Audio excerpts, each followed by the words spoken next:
Okay, here we go. Mom, can I get a tattoo? No, of course not. They're indelible. And you're 15 years old. My daughter Rachel storms up the stairs. She stamps her feet and she slams the door to her bedroom with a committed bang. I guess I could have dealt with that better. And I probably shouldn't have mentioned age. This suggests that one day down the road, I'm going to be okay with Rachel getting a tattoo. I don't know about that, but I do know something about decisions in life that can leave permanent scars.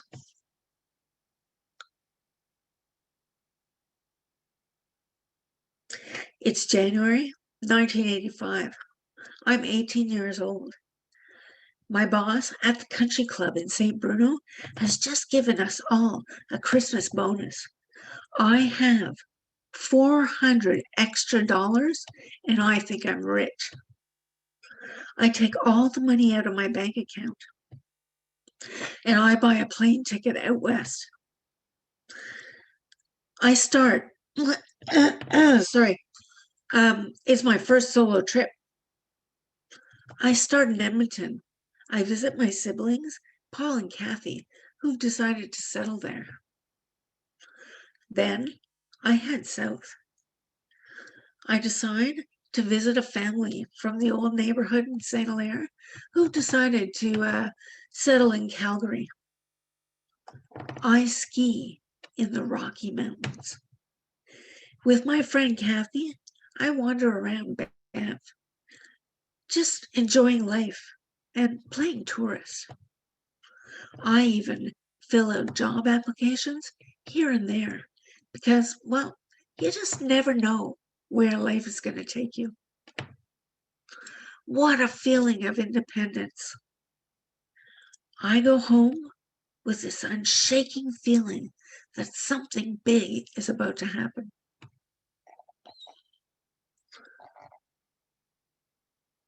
One stormy night in January, at the end of January, something big does happen.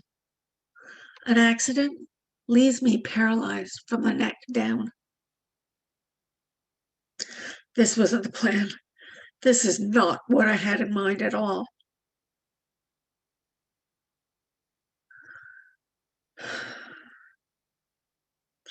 My future is uncertain, but I'm determined to be brave. From my hospital bed, I watch my friends, Colleen and Cheryl, plan a backpacking trip in Europe. I watch my sister Barb plan a bicycle trip to France and Italy. I don't know how I'm going to travel. It's going to take some serious planning and an open-minded travel buddy for me to see the world. I need a new plan. I meet Jean-Pierre at a Thanksgiving dinner party. We hit it off, and before I know it, I have an open-minded travel buddy and, get this, twin 3-year-old boys as a bonus. Together, we master the art of the road trip. From my co-pilot position in my adapted van, I'm in charge of the map and music and stories.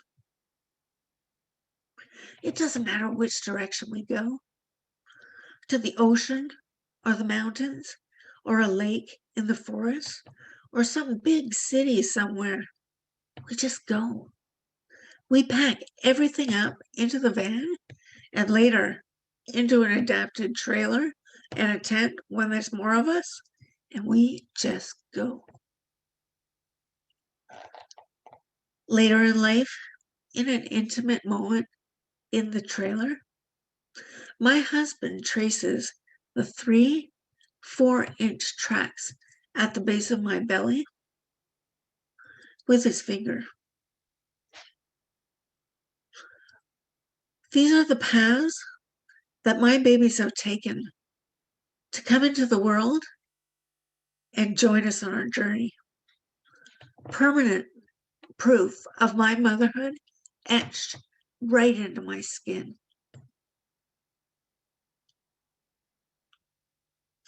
When Rachel is little, she spins around on her knees on the floor, around and around like a top, as fast as she can to make herself dizzy.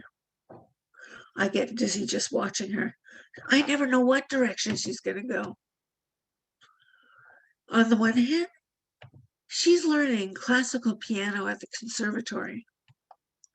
Then, with her perfect pitch, she's singing and playing the piano of some pop song she's heard on the radio on her way home on the bus from school. And then she's belting out AC/DC in a rock band. Sometimes it's hard to keep up. In grade 10, Rachel takes Spanish because there's a 4-week trip to Cuernavaca, Mexico. She sees ancient ruins. She sees pyramids, beautiful beaches. One day, a message pops up on the computer. It's Rachel. Oh, but it looks serious. She says, Mom, I have something to tell you. I got a tattoo. The needles looked clean. I take a deep breath in and I exhale very slowly. I know she wants me to react. I know this game. I wait. And then a photo does pop up on my screen. It's the photo of her arm. There's a tattoo, but I can see it's henna. It's a temporary tattoo. I have to smile as I picture her laughing with her new friends on the beach, facing west, watching the waves and the sun setting over the Pacific. When Rachel is in college, she takes languages, not just because she picks up new things really easily, but because the last semester of the degree is offered in Salamanca University in Spain. She works hard to pay her own way, and then off she goes with a new adult passport and a brand new tattoo. Yeah, Rachel, I get it. You want to be independent. You want to travel the world. I get it. But I barely glance at her arm. While she's away, we communicate often, sometimes several times a day. She tells me that the courses are condensed in the middle of the week.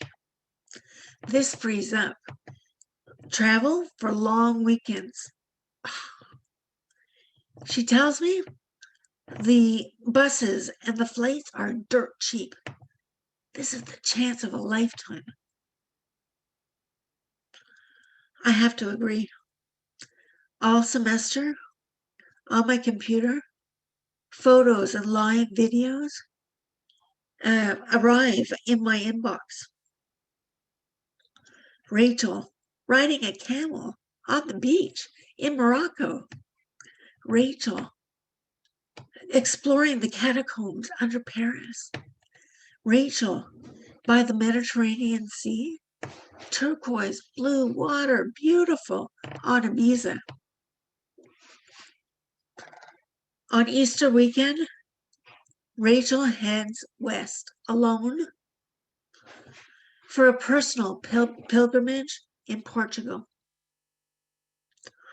The hike is difficult. several days. She tells me the trail is tricky. She gets turned around, loses her bearings,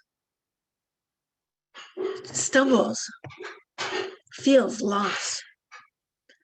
But she's determined to be brave. She finds the trail again and she keeps going. But but she's her feet hurt and her legs are burning and there's a scary dog following her. And just before she gives up, she crests the hill and it's like the whole world opens up before her.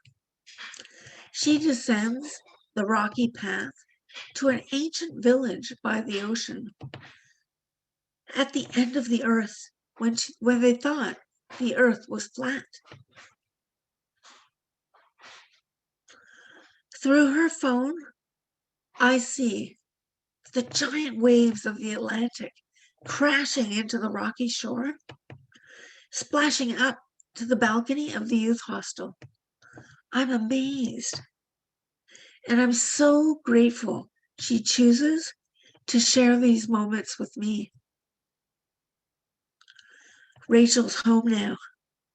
We gather around the table in the kitchen with a glass of wine to listen to her stories. As she speaks, I reach out.